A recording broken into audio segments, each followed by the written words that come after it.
નમસ્કાર મિત્રો, VN education સફરમાં આપ સૌનું સ્વાગત છે. શું તમે પરીક્ષાના ટેન્શન વગર સરકારી નોકરી મેળવવાનું સપનું જોઈ રહ્યા છો? તો સમજો કે આજે તમારું એ દિવસ છે. આજે આપણે ગુજરાતની પીએમ પોષણ યોજના હેઠળની 2026ની ભરતી વિશે બધી જ માહિતી મેળવીશું, સ્ટેપ બાય સ્ટેપ. અને હા, આવી જ ઉપયોગી માહિતી સૌથી પહેલાં મેળવવા માટે અમારી ચેનલને સબસ્ક્રાઇબ કરી, લાઇક અને શેર કરવાનું બિલકુલ ભૂલતા નહીં. ચાલો સીધા જ આવીએ આ ભરતીની સૌથી જબરદસ્ત વાત પર. આમાં કોઈ જ લિખિત પરીક્ષા નથી.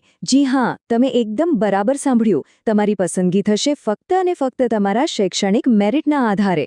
મતલબ કે પરીક્ષાની તૈયારીના સ્ટ્રેસ વગર સરકારી નોકરી મેળવવાની આ એક સુવર્ણ તક છે. તો આજે આપણે શું શું જાણવાના છીએ? આપણે જોઈશું કે આ ભરતી શું છે, કઈ કઈ પોસ્ટ ખાલી છે, લાયકાત અને ઉંમર કેટલી હોવી જોઈએ, સિલેક્શન કેવી રીતે થશે અને સૌથી અગત્યનું, એપ્લાય કેવી રીતે કરવું. તો ચાલો આખી પ્રોસેસને એકદમ સરળ ભાષામાં સમજીએ. તો સૌથી પહેલાં તો એ સમજીએ કે આ ભરતી છે શું. જો આ ગુજરાત સરકારના શિક્ષણ વિભાગ દ્વારા પીએમ પોષણ યોજના માટે 2026ની કરાર આધારિત ભરતી છે. આનો મુખ્ય હેતુ એ છે કે જિલ્લા અને તાલુકા લેવલે યોજનાનું કામકાજ એકદમ સ્મૂથલી ચાલે અને એના માટે સારા ઉમેદવારોની જરૂર છે. હવે સૌથી મોટો સવાલ કે કઈ કઈ પોસ્ટ માટે તમે અરજી કરી શકો છો. આ બધી જ પોસ્ટ 11 મહિનાના કોન્ટ્રાક્ટ પર છે. પણ અહીં એક સારી વાત એ છે કે જો તમારું કામ સારું રહ્યું તો તમારો કોન્ટ્રાક્ટ આગળ પણ વધી શકે છે. એટલે કે કરિયર માટે આ એક સારો સ્ટાર્ટિંગ પોઈન્ટ છે. જરા આ સ્લાઇડ પર નજર કરો. અહીં જિલ્લા પ્રોજેક્ટ કોઓર્ડિનેટરથી લઈને ડેટા એન્ટ્રી ઓપરેટર સુધીની અલગ અલગ પોસ્ટ છે. તમે જોઈ શકો છો કે મોટાભાગની પોસ્ટ માટે ગ્રેજ્યુએશન માંગ્યું છે અને પગાર પણ ઘણો સારો છે. આનાથી તમને ખ્યાલ આવી જશે કે તમારી લાયકાત પ્રમાણે કઈ પોસ્ટ તમારા માટે બેસ્ટ રહેશે. સારું, હવે આગળ વધીએ અને વાત કરીએ યોગ્યતાની. અરજી કરતા પહેલાં એ ચેક કરી લેવું બહુ જ જરૂરી છે કે તમે આ નોકરી માટે લાયક છો કે નહીં. તમારી ઉંમર 18થી 38 વર્ષની વચ્ચે હોવી જોઈએ. અને હા, સરકારી નિયમ મુજબ અનામત કેટેગરીના ઉમેદવારોને છૂટછાટ પણ મળશે. ભણતરની વાત કરીએ તો કોઈપણ માન્ય યુનિવર્સિટીમાંથી ગ્રેજ્યુએટ હોવું જરૂરી છે. અને હા, જો તમને કોમ્પ્યુટરનું બેઝિક નોલેજ હોય, એટલે કે સીસીસી સર્ટિફિકેટ હોય અને ગુજરાતી અંગ્રેજી ટાઈપિંગ સારું આવડતું હોય તો તમારા સિલેક્ટ થવાના ચાન્સ વધી જશે. હવે બધાના મનમાં એક જ સવાલ હશે કે ભાઈ, પરીક્ષા નથી તો પછી સિલેક્શન કઈ રીતે થશે?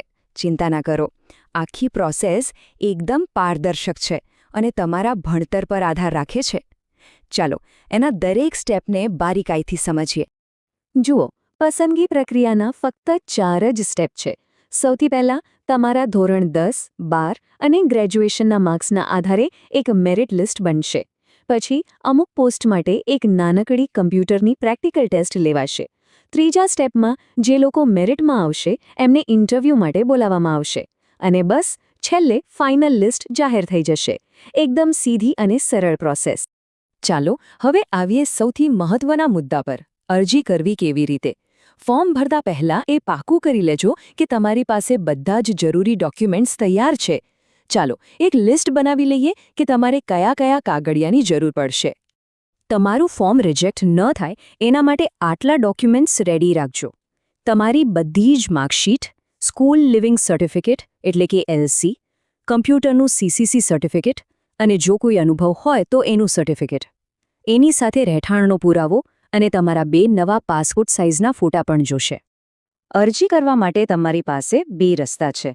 તમે તમારા જિલ્લાની જે સરકારી વેબસાઇટ છે ત્યાં રિક્રુટમેન્ટ સેક્શનમાં જઈને ઓનલાઈન એપ્લાય કરી શકો છો. અથવા બીજો રસ્તો છે ઓફલાઈન. એમાં તમારે ફોર્મ ભરી બધા ડોક્યુમેન્ટ્સની કોપી જોડીને એને રજિસ્ટર પોસ્ટ કે સ્પીડ પોસ્ટથી જિલ્લા પુરવઠા અધિકારીની કચેરી, મધ્યાહન ભોજન શાખાના સરનામે મોકલવાનું રહેશે. જે તમને સહેલું લાગે એ કરી શકો છો.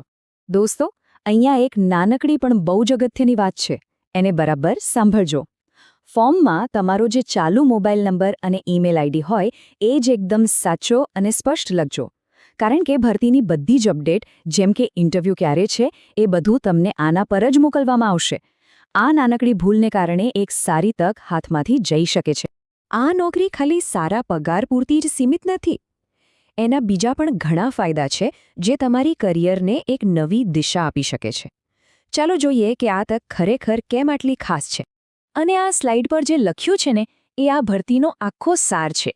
આ નોકરીનો સૌથી મોટો ફાયદો છે સરકારી વિભાગમાં કામ કરવાનો અનુભવ. આ એક્સપિરિયન્સ તમને ભવિષ્યમાં કોઈ પણ કાયમી સરકારી નોકરી મેળવવામાં ખૂબ જ કામ લાગશે. તો ટૂંકમાં કહીએ તો આ નોકરી તમને સરકારી કામકાજનો કિંમતી અનુભવ આપશે.